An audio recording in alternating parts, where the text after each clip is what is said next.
Hello. Hello, Frank. Come along. I don't know if you can hear. I can hear you. Yes, you can hear you very well. That's the screen of the source. Yes, that's quite right. Quite correct. I'm not quite sure if you can hear. Oh, we can hear you very plainly.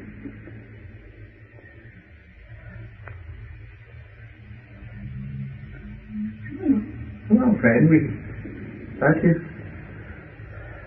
My name is Ross. Ross?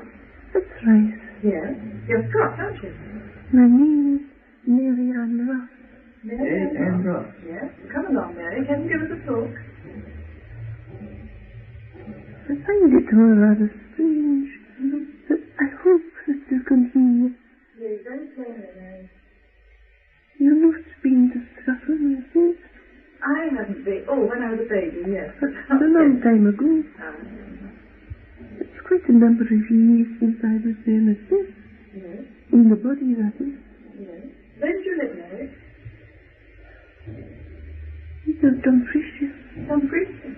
Can you hear? Yes. I find it very difficult to make myself heard. Oh, this, because I'm no use to it. Yes. This gentleman here, he's very interested in all this sort of thing.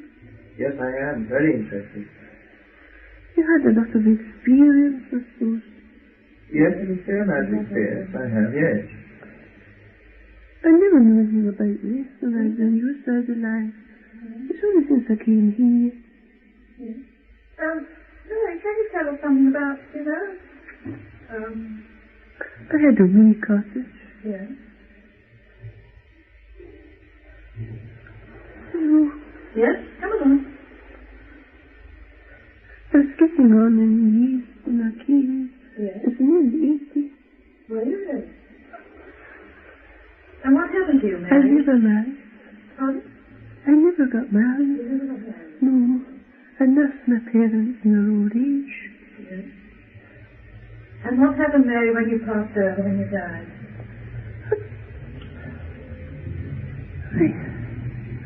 It's a long time ago now. Mm. I was sitting in the kitchen, Yes. doing a bit of sewing with the lamp.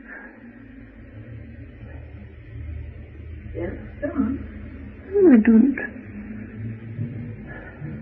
remember getting up out of the chair.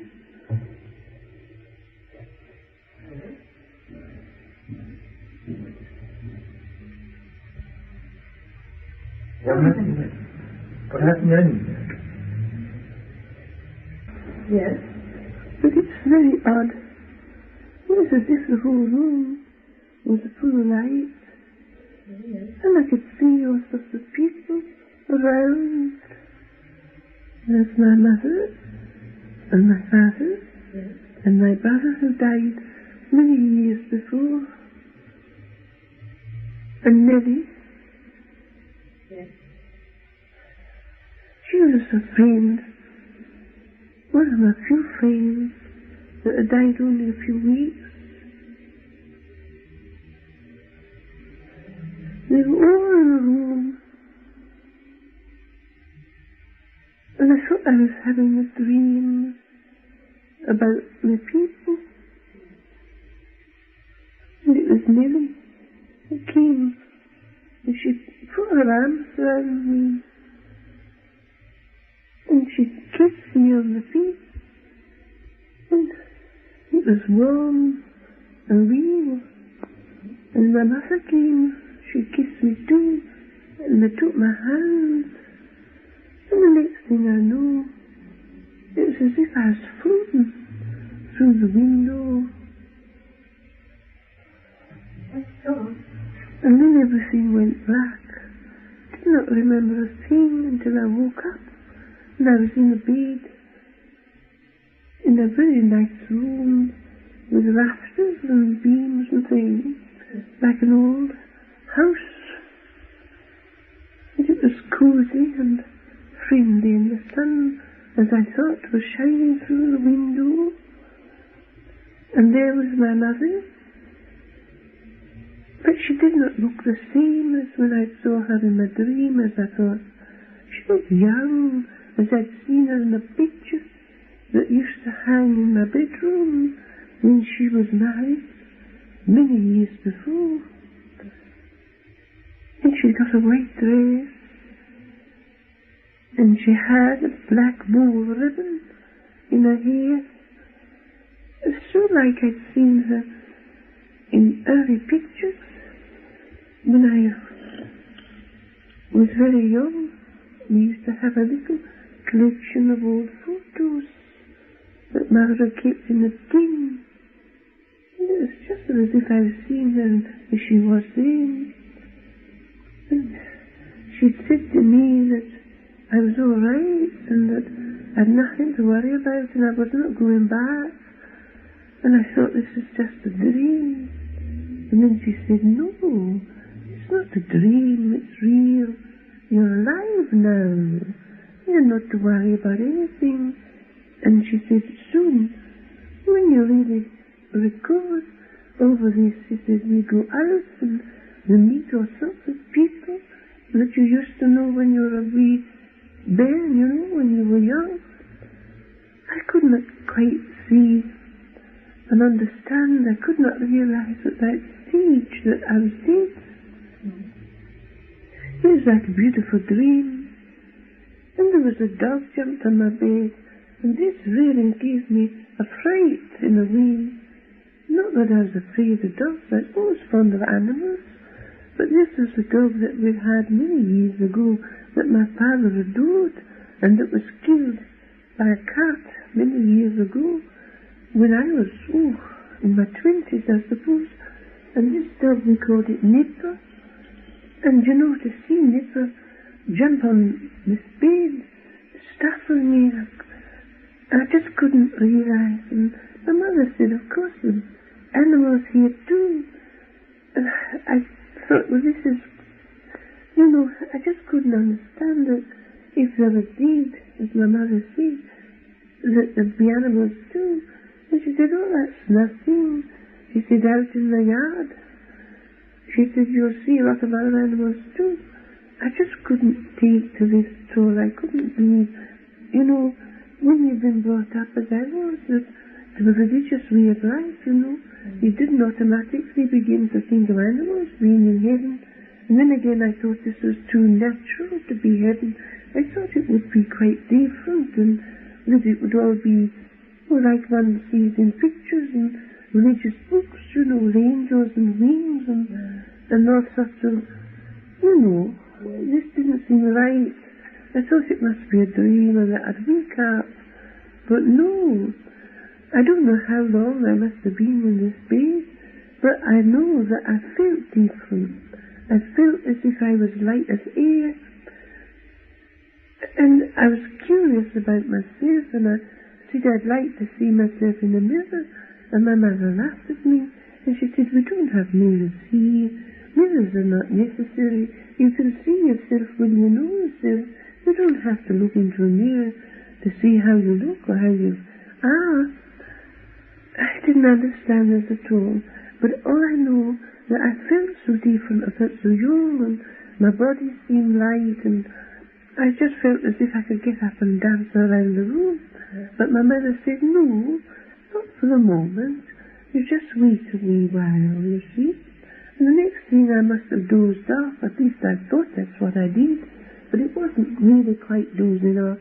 The next thing I knew, I was walking down what appeared to be a lane, you know, and it was beautiful. There were trees either side and beautiful fields, and I could see cattle. And there were all sorts of animals that I'd seen in picture books. And once, years ago, my mother had, when she was well, many years before, and my father was alive, we'd gone to Edinburgh, and I remember we went to a place where there were animals, and it was very interesting to see all the different animals there. I just couldn't understand, you know, there were beautiful creatures, and they were wandering around, and no one felt afraid. I didn't feel afraid. I don't know, and there were birds in the trees, and they were whistling and singing, and there was music, and I can only say it sounded like music to me, but there was nothing that I remembered in music, but I was very musical myself, though I never had the opportunity to study music, but I always liked music, and I could hear music and sounds which were, it was a strange thing. It was as if there was the sounds of nature, and there was also the animals and the birds, and it was all so wonderful, as if it all blended together. And I remember walking on this road, and somehow no feeling of tiredness, and I came to the end of what I suppose was the lane, and it was a beautiful white house, all white, and yet it wasn't painted white. The first thing that struck me was that although I could see the house was beautifully kept, that it wasn't painted. It had a sort of luster about it, like mother of pearl, and yet it was chiefly white, and yet there were soft shades of other pastel colours. It was as if it was all aglow. And as I came to this house, a man came out of the door, and my heart gave a jump. That's if I had a heart, but I just felt as if, I can't believe this. But it was a young man that I was very fond of, who I turned down. But it wasn't because I didn't love him. It was because I realized that I couldn't marry him, because it meant that I had to give up my parents, who were getting old and in need of care and attention, and I didn't feel that it was right to put a burden upon a man of someone else's parents, no matter how fond he was of me. And I turned him down, and he never got married, and he moved away from the district soon afterwards, and I lost touch with him for many years. And he came out of this house, and he looked just as he looked many years before in his practice, tall and dark, and in those days he had a moustache, and the thing that, I suppose it's silly how things strike one, but he hadn't got a moustache anymore, but I could recognize him quite well in spite of that. And he came rushing down the front of his garden path and met me, and he put his arms around me, and he made such a fuss of me, and I felt so overwhelmed, and I felt, as if for the first time that I was wanted.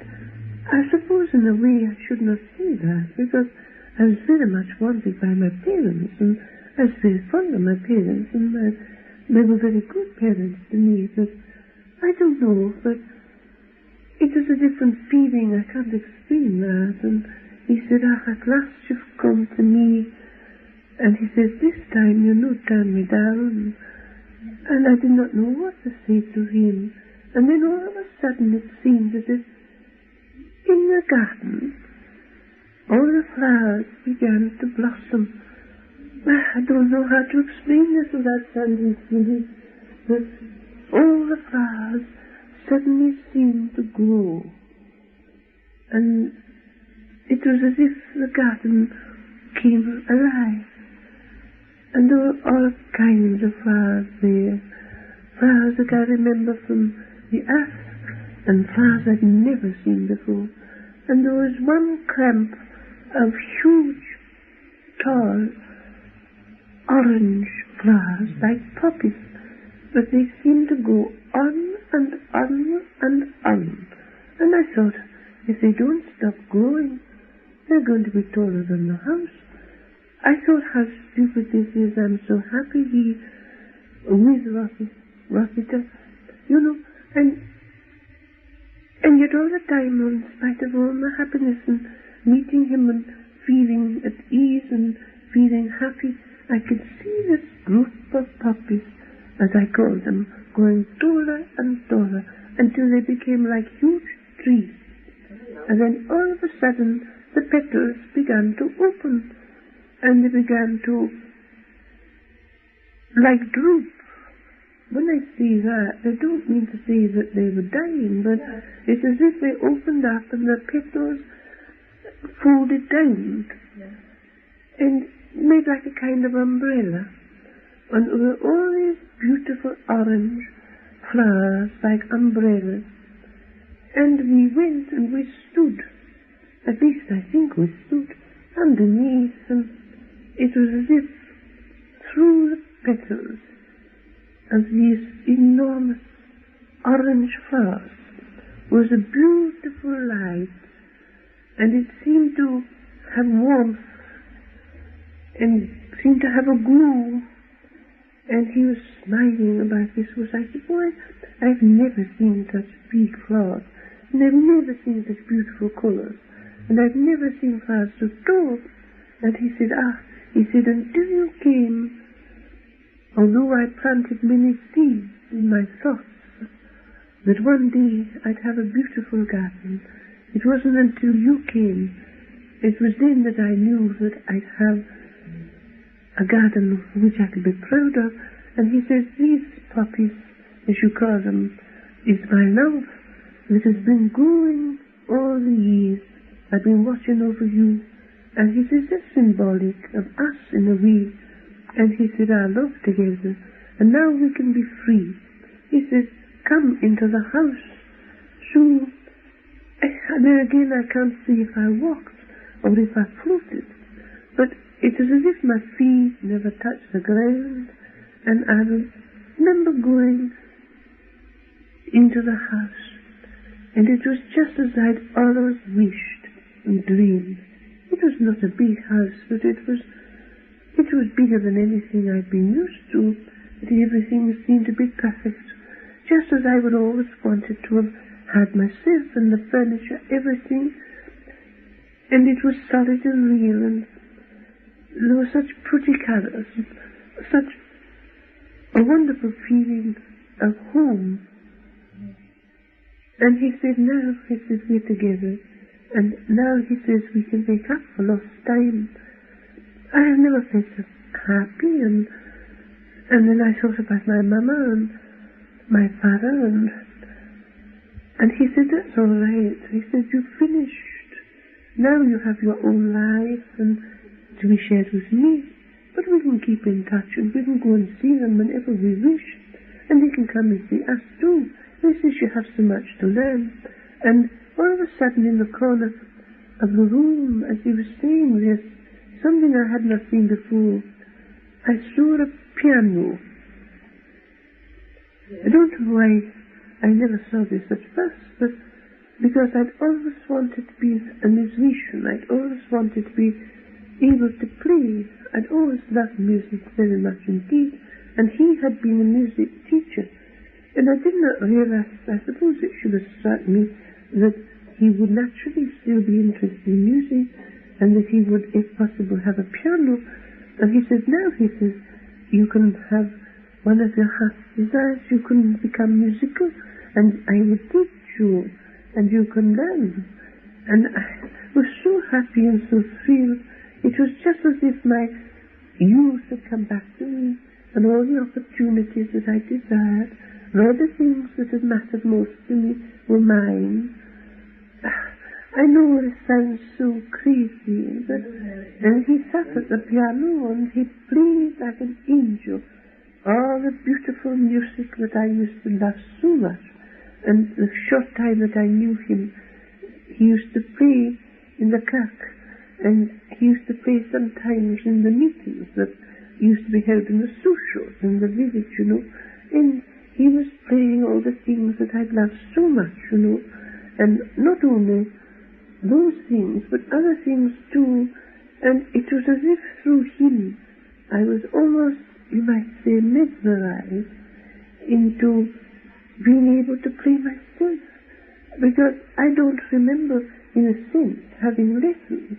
Of course, I must have had lessons, but It was as if when I sat down later at the piano and he stood beside me, as if my fingers sort of automatically went to the right notes.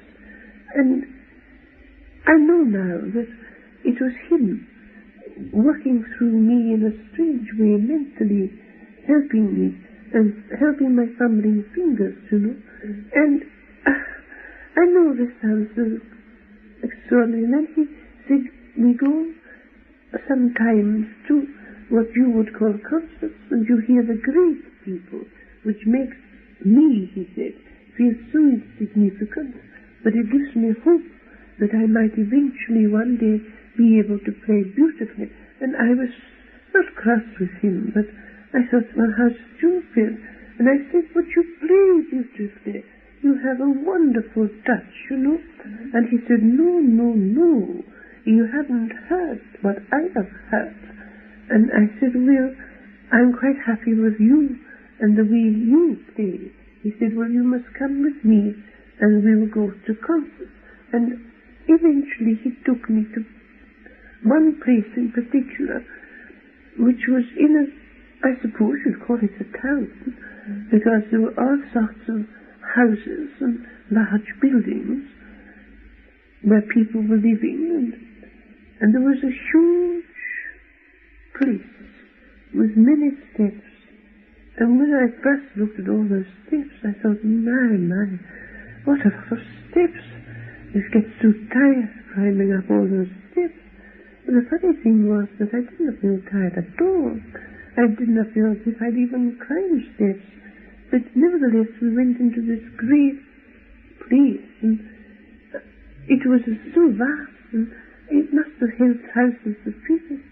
And there, on a platform, was a beautiful piano, the most beautiful thing that I'd ever seen in my life. It was enormous, much bigger than any other piano I'd ever seen or heard of, and I should imagine it had 3 tiers of keys.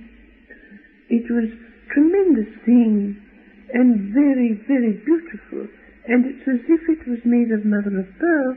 It had the most beautiful colors and tints. And then a beautiful creature came on.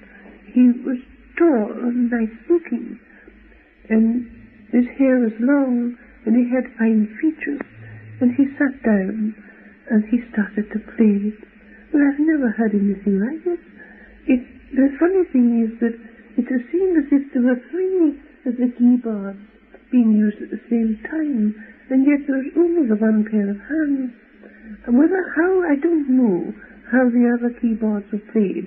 I did not see his hands go to the top 2 keyboards, only the lower, but I could see the depression of notes on the other keyboards, and I can only assume that in some way they were all connected up together. I may be wrong, but it was extraordinary, the sound.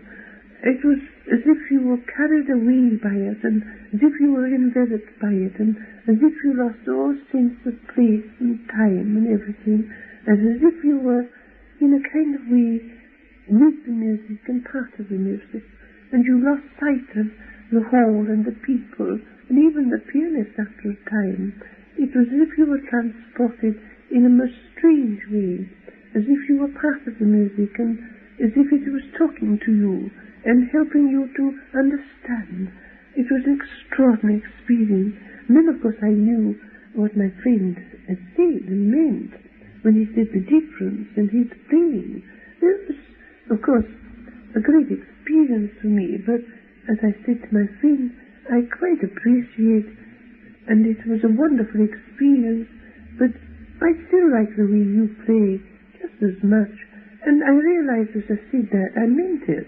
At the same time, looking back, I knew that it was the bond between us, but I realized that this other experience was something beyond ordinary music, and I now, of course, know that all sorts of extraordinary things do happen here, and that there are many aspects, I think you say, of experience which one couldn't begin to explain.